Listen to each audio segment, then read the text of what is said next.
السلام علیکم ورحمۃ اللہ وبرکاتہ۔ کروڑوں درود و سلام ہمارے آقا و مولا حضرت محمد مصطفیٰ صلی اللہ علیہ وسلم پر اور آپ کی اہل بیت اطہار پر۔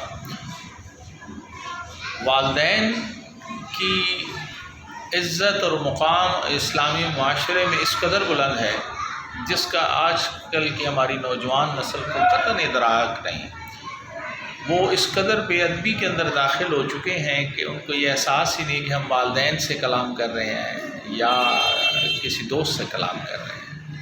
یہ انتہائی بے ادبی کا عنصر ہے، اور اس میں قصور آج کل کے ماڈرنائز معاشرے کا حصہ بننے والے والدین کا بھی ہے، جو بچوں کی تربیت ایک ایسے انداز سے کرتے ہیں جس میں والدین کا ادب نہیں سکھایا گیا۔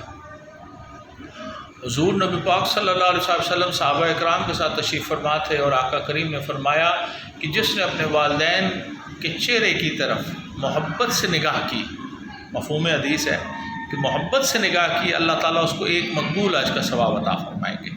پھر فرمایا، صحابہ اکرام نے فرمایا یا رسول اللہ صلی اللہ علیہ وسلم اگر 2 دفعہ محبت سے نگاہ کریں تو؟ فرمایا 2 مقبول حج کا ثواب۔ پھر صحابہ نے فرمایا یا رسول اللہ علیہ وسلم اگر ہم 3 دفعہ محبت سے نگاہ کریں؟ فرمایا 3 مقبول حج کا ثواب ہے۔ پھر فرمایا چاہے تم 100 مرتبہ اپنے والدین کی طرف محبت سے نگاہ کرو، تمہیں 100 مقبول حج کا ثواب ملے گا۔ کتنا کریم ہے ہمارا رب، کتنا رحیم ہے ہمارا رب، ہمارے بخشنے کے ایسے ایسے ذریعے وہ نکالتا ہے کہ جس کا ہمیں قطعاً ادراک، اور وہ ہم اس بے ادبی سے ضائع کر رہے ہیں، اس گستاخانہ انداز سے وہ سب کچھ ضائع کر رہے ہیں جس کے لیے ہمارے لیے فلاح ہی اسی میں تھی۔ والدین کی طرف محبت سے نگاہ کرنا ایک مقبول حج کا ثواب۔ ہم حج کرنے جاتے ہیں، ہمیں نہیں پتہ ہمارا حج قبول ہوا یا نہیں ہوا۔ یہ وہ گھر میں موجود حج ہے جس کو صرف ایک نگاہ محبت سے دیکھنے پر اللہ تعالیٰ فرماتے ہیں کہ میں نے قبول کر لیا۔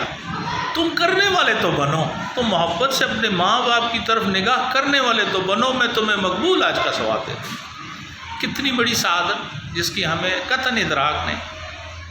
آئیں ہم آج عہد کریں کہ ہم اپنے والدین کا ادب والا بنیں گے، ان سے قطعاً گستاخی نہیں کریں گے، ان سے محبت کا اظہار کریں گے، ان سے خلوص کی اظہار کریں گے، ان کی انتہائی ادب کے ساتھ ان کے ساتھ کلام کریں گے۔